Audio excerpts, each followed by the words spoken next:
Voilà, donc la nacelle a ses roues définitives. C'est des roues qui font 400 grammes chacune. Et donc c'est bien adapté au roulage, même dans l'herbe. Alors pour ce qui est de la fixation des roues dans l'essieu arrière, j'ai utilisé donc ici du 8 mm. Et donc la cheville qui va avec, je sais plus, c'est du 16 en diamètre, enfin peu importe.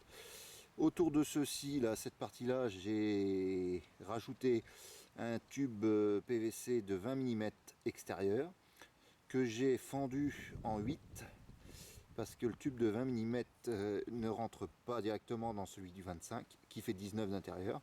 Donc je l'ai fendu, j'ai fendu mon tube PVC en 8, ce qui fait une réduction de diamètre quand on resserre.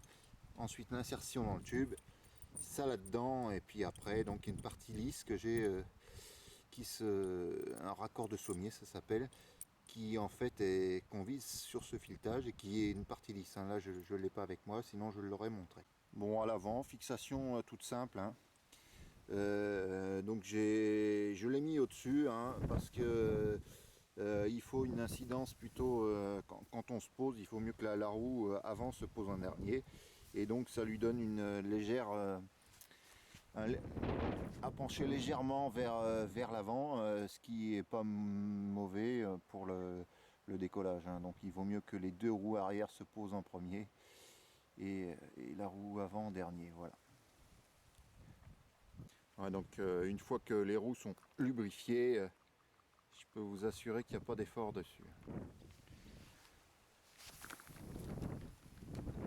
Et ça roule. Donc là on voit que la nacelle est déjà bien équilibrée, là où sera à peu près le suspentage. Après à nous de charger ça correctement. Voilà.